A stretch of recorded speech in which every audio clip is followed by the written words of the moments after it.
Good morning, good afternoon, and good evening.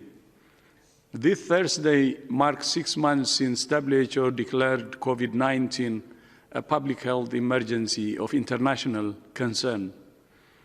This is the 6th time a global health emergency has been declared under the international health regulations, but it's easily the most severe. Almost 16 million cases have now been reported to WHO, and more than 640,000 deaths. And the pandemic continues to accelerate. In the past 6 weeks, the total number of cases has roughly doubled. When I declared a public health emergency of international concern on the 30th of January, the highest level of alarm under international law, there were less than 100 cases outside of China and no deaths. As required under the international health regulations, I will reconvene the emergency committee later this week to re-evaluate the pandemic and advise me accordingly. COVID-19 has changed our world. It has brought people, communities, and nations together and driven them apart. It has shown what humans are capable of, both positively and negatively. We have learned an enormous amount, and we're still learning. But although our world has changed, the fundamental pillars of the response have not. Political leadership and informing, engaging, and listening to communities. And nor have the basic measures needed to suppress transmission and save lives. Find, isolate, test, and care for cases, and trace and quarantine their contacts.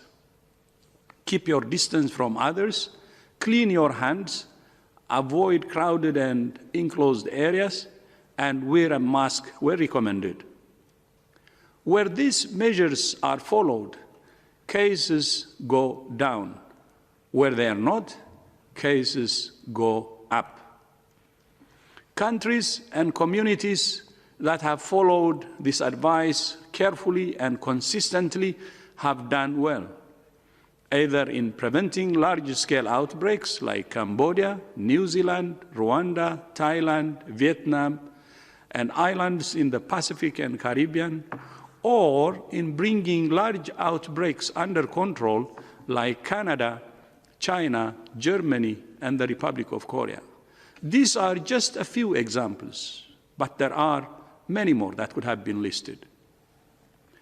The bottom line is that one of the most fundamental ingredients for stopping this virus is determination and the willingness to make hard choices to keep ourselves and each other safe. Over the past 6 months, WHO worked tirelessly to support countries to prepare for and respond to this virus. I'm immensely proud of our organization, WHO, and its people, incredible people, and their efforts. Within days of learning of the first cases in China, we published extensive guidance on how to find, test, and treat cases and protect health workers. We also published the first protocol for testing for the virus and immediately started working with manufacturers in Germany to produce tests and ship them to countries most in need. We convened hundreds of scientists to develop a roadmap for research.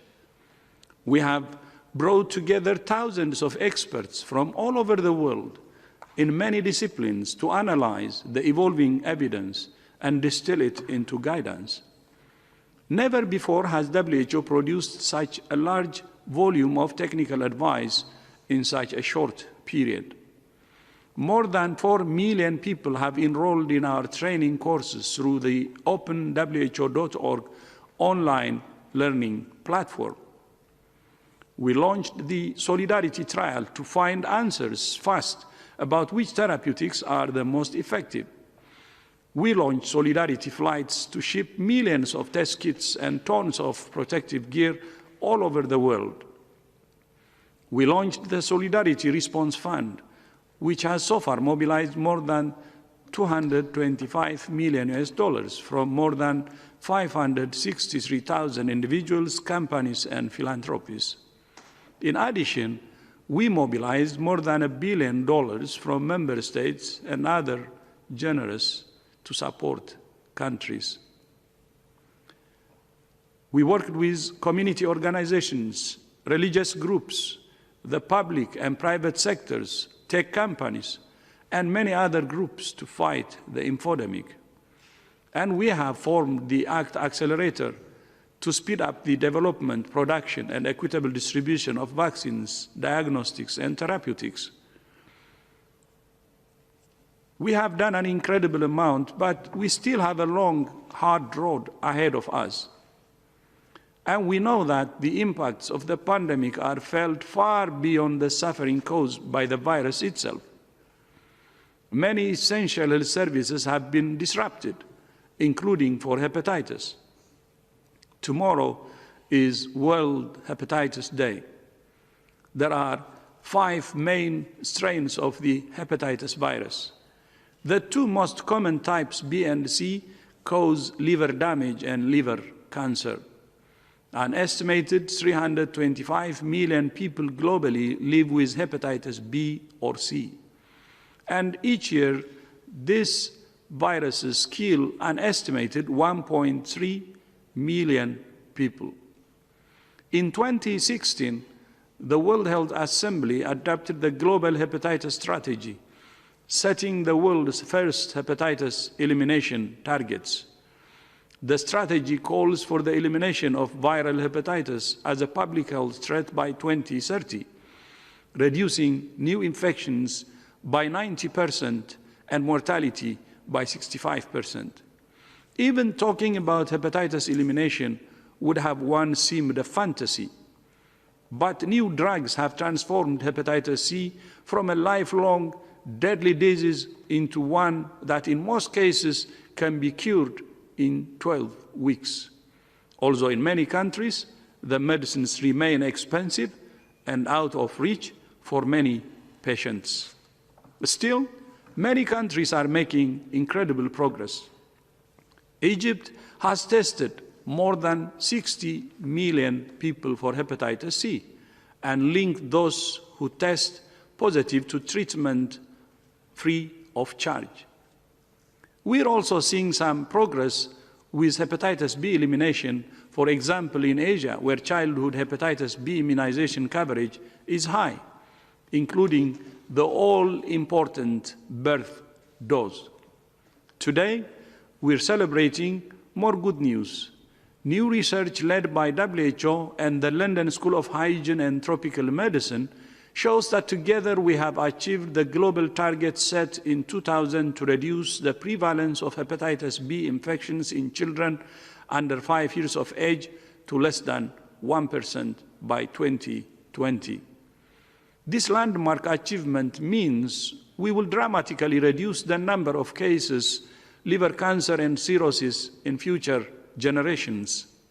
However, progress is being hampered by low coverage of hepatitis B vaccine in some regions, particularly in sub-Saharan Africa, where many children still miss out on the all-important vaccine dose at birth. One of the most significant challenges we face in eliminating hepatitis B is mother-to-children transmission. Tomorrow, WHO is launching new guidelines for the prevention of mother-to-child transmission of hepatitis B. We call on countries, especially those with highest burden, to implement these new guidelines as an important stepping stone on the road to hepatitis elimination. That road has been made harder by COVID-19. Services for prevention, testing, and treatment have been disrupted. Supply chains are being interrupted. Limited financial and human resources are being diverted, and the political focus has shifted to containing the pandemic and economic recovery. all of which means there is a real risk we could lose the gains we have made. Like so many diseases, hepatitis is not just a health problem. It is an enormous social and economic burden. As we mark 6 months since the declaration of the global health emergency, the COVID-19 pandemic is illustrating that health is not a reward for development. It's the foundation of social, economic, and political stability. We are not prisoners of the pandemic. Every single one of us can make a difference. The future is in our hands. WHO remains totally committed to serving all people and all countries with science, solutions, and solidarity.